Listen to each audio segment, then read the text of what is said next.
Imagine this. You're walking home on a quiet night, the streets empty, the air heavy with silence. A faint chill brushes past your neck, though the wind is still.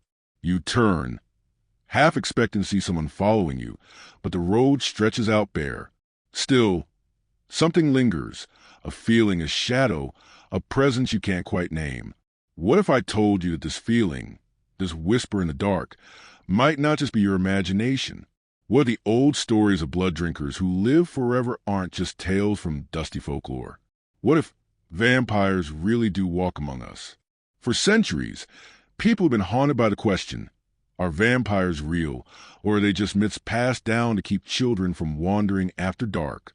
The image is so familiar. Pale skin, sharp fangs, a thirst for blood and a fear of sunlight. But behind the Hollywood versions lies something older, darker, and far more mysterious. Almost every culture on Earth has stories of beings that drink life from the living. They go by many names, but the idea remains eerily similar. Creatures that thrive in the shadows, who appear human but are something else entirely. Think about it. Ancient Mesopotamians feared demons that drank blood. Ancient Greeks told tales of lamii, women who lured men and fed on them. African tribes whispered about night creatures that drained life from sleeping villagers. How is it possible that civilizations with no contact with one another all birthed the same nightmare? Could it be that they were all describing something real, something they saw, something they feared, something that lived alongside them? And it's not just ancient history. Even today, stories of modern vampire sightings surface from different corners of the world. People claim they've encountered strangers who seem to never age, strangers whose eyes glowed faintly in the dark, strangers who left them drained, weak, or scarred with inexplicable bite marks. These accounts are often dismissed as hoaxes, delusions, or the overactive imagination of thrill seekers. But if that's true, why do they persist? Why do people still whisper about vampires in hushed tones, centuries after these legends were first recorded? Maybe the real question isn't whether vampires exist. Maybe the question is why so many of us believe they might. Our fascination with immortality is as old as humanity itself. The idea of a being that can cheat death, that can walk through centuries untouched by time, is both terrifying and intoxicating. We fear vampires because they represent death and darkness, but we also secretly envy them. Imagine never aging, never falling ill, never saying goodbye to loved ones because you yourself never die. The price, of course, is the blood of others, the ultimate taboo, the very essence of life. That's what makes vampires so irresistible to human imagination. They stand at the crossroads of desire and horror. But here's where it gets even stranger. When we strip away the supernatural shine, we start finding unsettling evidence in history that blurs the line between myth and reality. Across Europe in the 17th and 18th centuries, villagers dug up bodies they believed were vampires. They burned hearts, drove stakes through corpses, and left records of these rituals. Why would entire communities carry out such gruesome acts unless they truly believed they were protecting themselves from something real? Skeptics argue it was just ignorance, a way of explaining disease outbreaks. But believers point to eyewitness accounts that describe the impossible. Corpses that didn't decay, bodies that still had blood at their lips, victims who rose again after being buried. And then, of course, there's the question of whether these stories are still happening. In the backstreets of modern cities, whispers grow louder. People claim there are secret societies of real vampires, groups who believe they must drink blood or feed on human energy to survive. Some call it delusion, others call it a lifestyle. But those who claim to have encountered them say there's something more, something unnatural. Could it be that the ancient blood drinkers never really left, but instead adapted, hiding in plain sight? Think about the strangers you pass every day. The quiet man at the cafe who never seems to change, even as years go by. The woman who only comes out at night, pale, mysterious, watching the world with eyes that seem older than time. The co-worker who always avoids mirrors. The neighbor whose curtains never open in daylight. We dismiss these quirks as nothing, but could they be signs? Could vampires have learned how to blend into our modern world, surviving in the shadows of crowded cities where no one asks too many questions? Legends tell us that vampires can't be seen in mirrors, that they cast no reflection. They say vampires can charm their victims with a single look, enslaving minds before sinking their teeth into flesh. They say garlic, silver, and holy water can protect us. But ask yourself, where did these details come from? Why would so many different cultures, separated by oceans and time, agree on such oddly specific rules? Unless, of course, they were based on encounters, passed down through generations as warnings. And what about governments, religious institutions, and secret societies? For centuries, the Vatican has collected knowledge about demons, monsters, and unexplainable phenomena. Could they know more about vampires than they let on? Could it be that the world's powers have encountered these beings and chosen to keep it hidden, fearing panic? Every myth has a seed of truth. Maybe the stories we grew up with are just the shadows of something far more real. The question we're left with tonight isn't just, do vampires exist? It's, what if they do, and we've been ignoring the signs all along? Imagine for a moment that vampires walk among us. They could be closer than you think, sitting in the same subway, working in the same office, maybe even living in the apartment next to yours. You'd never know until it was too late. So as you listen to this story, ask yourself, when was the last time you looked closely at the people around you? Did their eyes glint a little too strangely in the dark? Did their skin seem a little too pale? Did they smile in a way that made your blood run cold?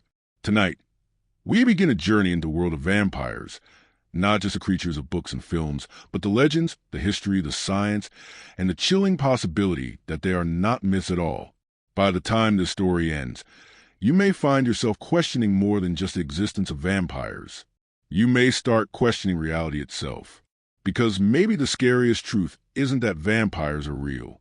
Maybe the scariest truth is that they've been real all along, and they've been here, watching us, waiting for the moment we finally notice. So, I'll ask you again, are vampires real, and are they living among us? Stay with me, because what you're about to discover might forever change the way you look at the darkness outside your window. Long before Dracula or the Nightwalkers of modern legend, before the word vampire ever passed through the lips of European villagers, the world was already haunted by creatures of the night, beings who drank the life of the living and prowled in shadows where sunlight could not reach. These early myths were not confined to one corner of the globe. They spanned continents, cultures, and centuries, a testament to humanity's enduring fascination and fear of the unknown. In the ancient lands of Mesopotamia, over 4,000 years ago, people spoke of the Lulu, spirits of the night who preyed on men and women, sucking away their vitality while they slept. Often depicted as pale, winged demons, these creatures were feared not just for the blood they drained, but for the deathly illness that seemed to follow their attacks. Mothers whispered warnings to their children. Merchants avoided traveling alone after dusk, and priests performed rituals to keep the Lulu at bay. Mesopotamia was a civilization deeply aware of death, disease, and fragility of life. And in this fertile ground of fear, the seeds of the vampire myth began to sprout. Thousands of miles away, in the sun-soaked lands of ancient Greece, similar tales emerged. The Greeks spoke of the Lamia, a beautiful yet monstrous woman cursed to consume the blood of young men. Lamia's story was tragic. Once a queen, she lost her own children, and in her grief and rage, she transformed into a creature of the night, devouring the innocent to fill the void in her heart. The Lamia embodied more than mere horror. She represented human emotions taken to the extreme. Lost, jealousy, and vengeance, and the fear that grief itself could manifest as a predator. Greek literature and art often depicted these beings with elongated fangs and clawed hands, a reflection of the timeless human imagination that sought to explain suffering through myth. Meanwhile, across the vast landscapes of Africa, local tribes told their own terrifying stories. Among the Zulu, there were legends of the Asambasam, a vampire-like creature that lurked in trees, dangling its hooked feet and waiting to snatch unsuspecting travelers. Its victims were said to be sucked dry, left pale and lifeless as the forest swallowed their cries. In West Africa, other communities spoke of Abayafo, humans possessed by malevolent spirits that could drain life and bring illness to families. These stories were often intertwined with local beliefs, rituals, and spiritual practices, creating a complex tapestry of fear and respect for forces beyond human control. Unlike European legends, which often revolve around the undead, Many African myths portrayed vampires as living humans imbued with unnatural powers, a subtle but haunting distinction that resonates even in modern vampire lore. What is remarkable is how consistent the core elements of these myths are across cultures. Blood is always central. Whether it is the Lilu of Mesopotamia, the Lamia of Greece, or the Asambasam of Africa, these creatures survive by consuming the essence of life. They appear at night, lurking in shadows, invisible to the untrained eye. They possess strength or cunning beyond human limits, striking fear into anyone who encounters them. And almost always, there is a moral or social lesson embedded in the tale. Heed the warnings of your elders, respect the unseen forces, and beware the darkness that hides what the eye cannot see. Some scholars suggest that these myths were not merely product of imagination, but responses to the realities of life in ancient times. Disease, death, and unexplained illness were rampant, and the idea of a predatory being offered a tangible explanation for tragedy. Families who fell ill after consuming spoiled food or villages struck by mysterious epidemics could find some measure of understanding in the stories of blood-drinking creatures. And when deaths coincided with unusual circumstances, a body that seemed strangely preserved, a sudden illness without cause, the myths only grew stronger. Humans are pattern seekers.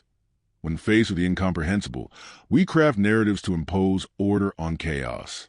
Vampires were, in a sense, the earliest form of such storytelling, a way to make sense of a dangerous and unpredictable world. As centuries passed, these myths began to migrate, evolve, and intermingle. Traders and travelers carried stories across oceans and deserts. Mesopotamian spirits influenced Greek lore, while African beliefs traveled along trade routes, mingling with European superstitions. By the time the Middle Ages arrived, Europe was already primed for its own wave of vampire hysteria, inheriting a rich legacy of fear from civilizations long gone. But the foundations were laid in these ancient tales.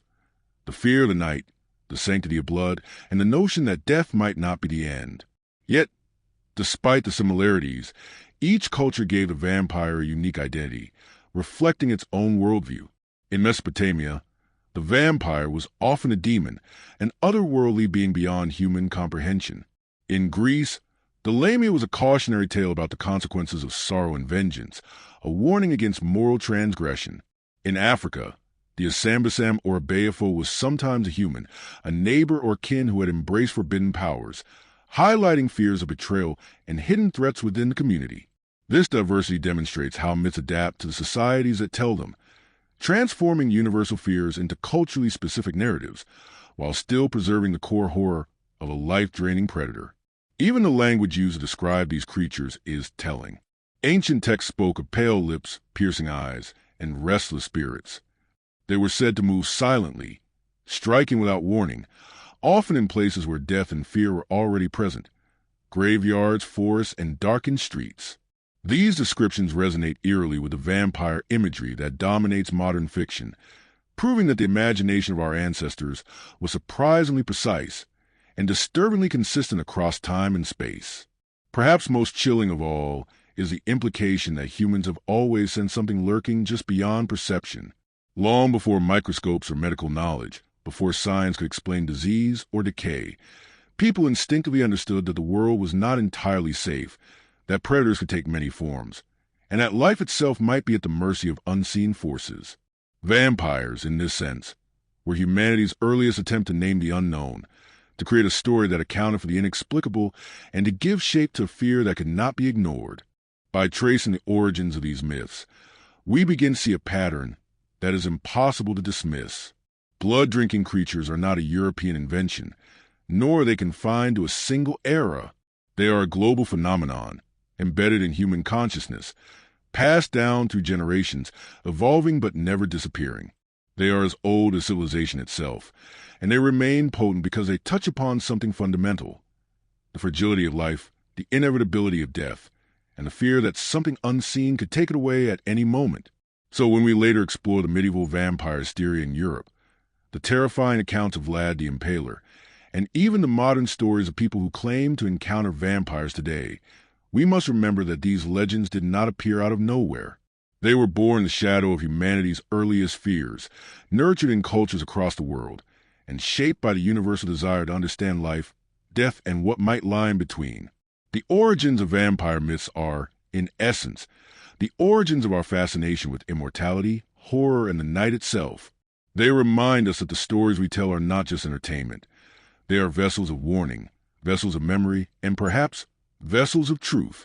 And as we move forward, delving deeper into history, science, and modern sightings, we may find that the shadows of these ancient creatures are closer to our reality than we ever imagined.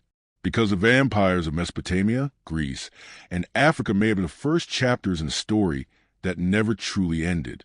And tonight, we continue that story, tracing the path from ancient fear to modern obsession, and asking once again, what if these creatures never left us at all?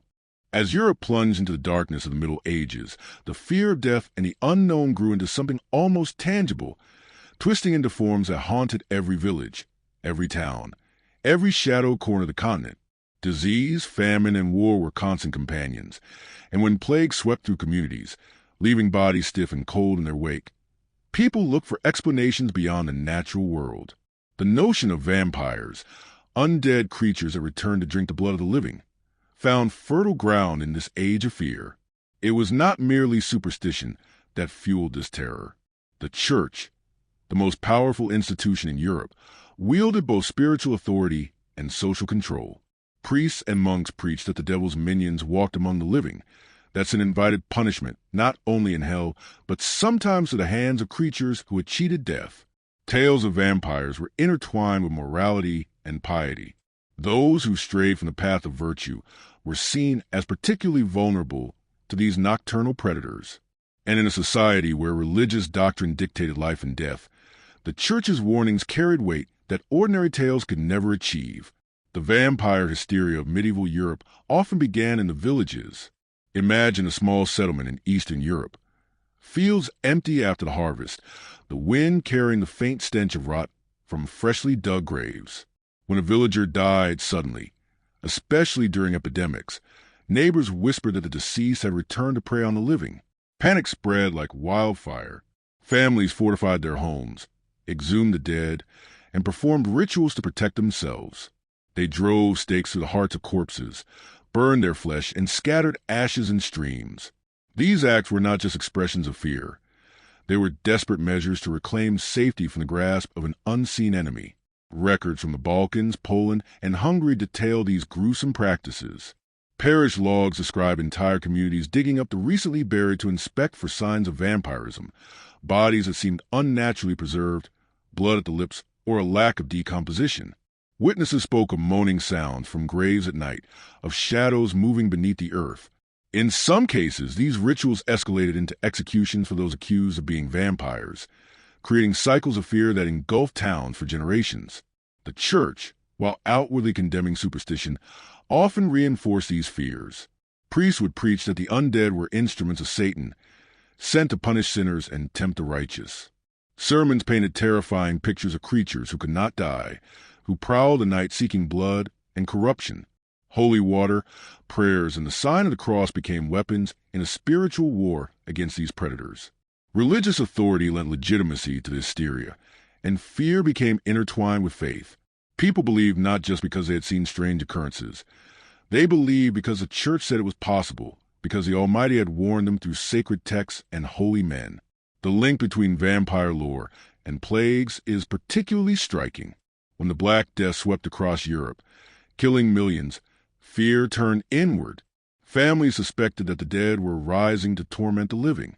Villagers exhumed bodies in search of the undead, only to find that decomposition was sometimes delayed by cold weather or burial conditions. These natural phenomena were interpreted as proof of vampirism. The result was a feedback loop of terror.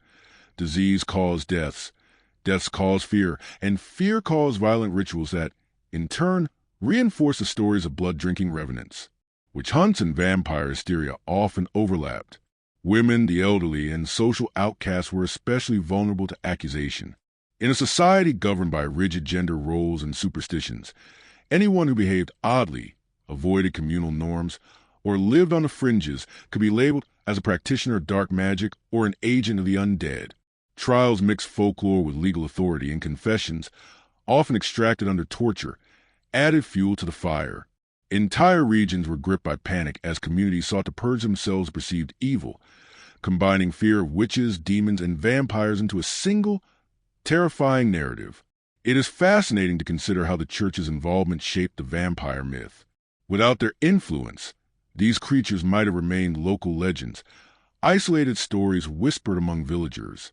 But with religious doctrine framing the undead as both a spiritual and physical threat, the myths gained unprecedented reach. The church transformed the vampire from a folkloric curiosity into a societal obsession, a menace whose existence demanded vigilance, prayer, and ritual. People believed that salvation required knowledge of these creatures, and so the legends were preserved and disseminated through sermons, texts, and oral tradition. Even the physical imagery of vampires, the pallor, the fangs, the night-dwelling habits, was reinforced by religious symbolism. The pale skin mirrored the lifelessness of sin, the avoidance of sunlight echoed spiritual darkness, and the thirst for blood became a twisted mirror of the Eucharist, a sacrilegious mockery of sacred ritual. Through this lens, the vampire was more than a monster. It was a moral warning, a representation of what awaited those who strayed from divine law. Yet, despite the church's authority, the line between superstition and reality often blurred. Chronicles from Hungary, Serbia, and Romania describe exhumations where witnesses swore that corpses had fresh blood on their mouths, or body parts moved as if alive. Scientists today might explain these occurrences as natural post-mortem processes, but to villagers steeped in fear and faith, these signs were undeniable proof of the undead. The medieval imagination was fertile, and in a world where death lurked around every corner, the idea of vampires was terrifyingly plausible. The vampire hysteria was not limited to the rural poor. Nobility and royalty were sometimes drawn into these fears. There are accounts of aristocrats ordering the exhumation of suspected vampires, sometimes even authorizing executions for the sake of protecting the realm. These practices were especially common in Eastern Europe, where folklore and superstition remained tightly woven into everyday life. The wealthy and powerful, who often considered themselves enlightened, were not immune to the lure of these terrifying myths, and in some cases, their actions amplified the panic across entire regions. By the late Middle Ages, the vampire had evolved into a symbol that transcended local fear. It represented disease, death, moral decay, and the lurking presence of evil beyond human understanding.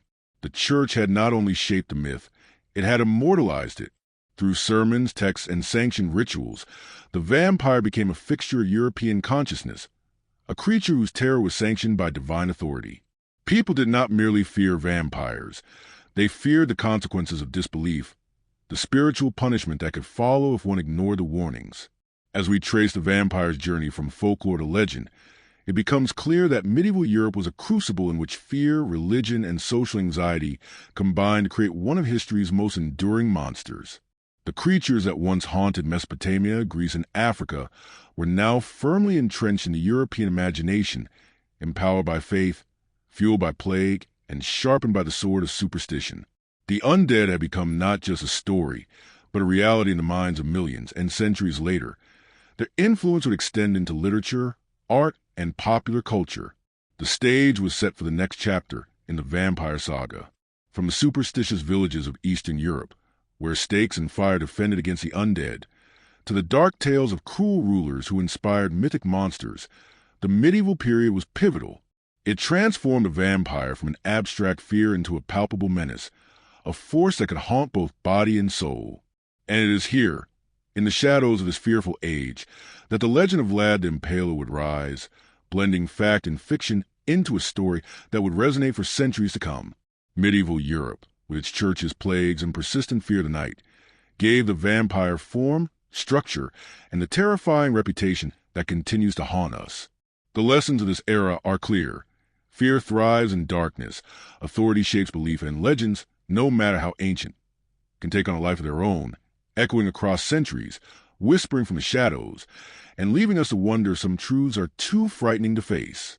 In the misty hills and shadowed forests of 15th century Wallachia, a man arose whose cruelty would echo across centuries. Vlad III, known as Vlad the Impaler, was a prince whose name alone struck terror into the hearts of enemies. But his legend did not end with politics or warfare. His deeds, exaggerated over time, became the inspiration for one of the most enduring vampire tales in history, Bram Stoker's Dracula. Vlad's story begins with betrayal, bloodshed, and relentless warfare. Born into the house of Draculesti, he witnessed brutality from a young age, and his formative years were shaped by political treachery and the struggle for power. Captured and held as a political hostage by the Ottoman Empire, Vlad learned early that cruelty and fear could be as powerful as armies. His return to Wallachia was marked by campaigns against rivals, often using impalement to punish disloyalty. His enemies would be pinned on stakes, left to die slowly in a macabre display meant to terrify. Tales of his methods travel far beyond Wallachia, reaching Western Europe, where scribes and storytellers could scarcely imagine such horror. It is in this blend of fact and imagination that the vampire legend takes root. Vlad's acts were so extreme that they blurred the line between human cruelty and monstrosity. Observers spoke of him as inhuman, a figure who thrived on suffering. Stories began circulating that he could endure unimaginable pain, that he had unnatural vitality, and that his thirst for vengeance was insatiable. Over time, Vlad the Impaler became a symbol, the embodiment of terror, and centuries later, a muse for Bram Stoker, who transformed historical villainy into literary horror. Stoker's Dracula did not merely borrow Vlad's name. It captured the essence of fear he inspired. Dracula became the archetypal vampire, noble, immortal, and terrifying, a predator who could charm and destroy with equal ease. The novels of the late 19th century cemented the image of vampires in popular imagination. Pale, aristocratic, seductive, and deadly, the blend of history and myth was complete. The real-life bloodshed of Vlad the Impaler became inseparable from the supernatural predator stalking the night. But the legend of Dracula was not confined to books. In Wallachia, tales persisted for centuries of wandering spirits and revenants, stories of nobles who returned after death to strike fear into their enemies. Locals whisper of houses cursed by blood, forests haunted by shadows, and rivers that ran thick with the memory of past atrocities. These oral traditions, layered atop historical records, created a rich tapestry in which reality and legend merged. Vlad's fascination with blood, both literal and symbolic, speaks to the core of the vampire myth. Impalement, executions, and displays of cruelty were more than political tools. They became rituals of terror that fed stories, legends, and the collective imagination of Europe. Even today, tourists visit his former castles and grave sites, drawn not just by history, but by the chilling resonance of myth. Dracula's story reminds us that sometimes the most terrifying monsters are born from human hands, and yet, when combined with legend, they take on a life of their own. And this life persists beyond the pages of history books. Dracula, the fictional vampire, has influenced countless films, series, and cultural depictions, shaping our modern understanding of what it means to fear and desire the undead. From Bela Lugosi to modern cinema, the archetype continues to haunt our imagination, merging history with the supernatural in a way that feels both plausible and chilling. The story of Vlad the Impaler is not just a tale of horror. It is a bridge between reality and myth, a reminder that legends often carry truths too terrible to face directly. In every shadowed corner, every whispered story of the undead, there echoes a fragment of history, cruelty, fear, and insatiable human fascination with immortality. And so the vampire legend moves forward, carried not only by imagination, but by the echoes of men who truly drank life in the living in ways far more horrifying than fiction could capture. History is full of accounts that blur the line between myth and reality. Across Europe and beyond, people were accused of being vampires, their graves desecrated, and their bodies exhumed in attempts to stop supposed attacks. In 18th century Serbia, villagers dug up a man named Peter Plagijowicz, believing him to be feeding on neighbors after death. When exhumed, his body was remarkably preserved, with blood on his lips, reinforcing the villagers' fears. Similar accounts emerged in Romania and Hungary, where the exhumation of suspected vampires became a grim ritual of communal protection. In these cases, natural decomposition was often misunderstood. Cold weather could delay decay, and the accumulation of gases could make corpses appear bloated, sometimes causing fluids to seep from the mouth. But to eyewitnesses steeped in superstition, these were signs of life beyond death. Graves were staked, hearts burned, and ashes scattered in streams, all measures to prevent the dead from rising again. Even outside Eastern Europe, the phenomenon appeared. In 17th century England, Mary Parish was accused of vampirism after neighbors claimed she had drained the life of children who fell ill. Her exhumation revealed nothing supernatural, yet fear persisted, proving that belief in vampires transcended geography. Some accused vampires were alive. Social outcasts, the sick, or eccentric individuals were blamed for mysterious deaths. In Italy, the case of the Artois family saw accusations of vampirism tied to a disease outbreak. Villagers, desperate for answers, turned suspicion inward, projecting fears onto vulnerable. The consequences were often brutal. Suspected vampires were executed, sometimes posthumously, in gruesome rituals designed to protect the living. These events provide a chilling window into the power of fear and the human need for control in the face of death. Many legends of vampires may have roots in medical conditions. Porphyria, a rare genetic disorder, can cause sensitivity to sunlight, pale skin, and reddish teeth, resembling traditional vampire descriptions. Rabies, with its aversion to light and aggression, may explain accounts of nocturnal attacks. Anemia, leading to pallor and fatigue, could have contributed to tales of pale, weak individuals dependent on others for sustenance. Even decomposition played a role. Bodies can bloat, bleed, or move post-mortem, creating illusions of life. Combined with superstition, these natural phenomena fueled vampire hysteria. Science offers explanations that demystify the myth while highlighting how easily human perception can be fooled. Vampire tales are not relics of the past.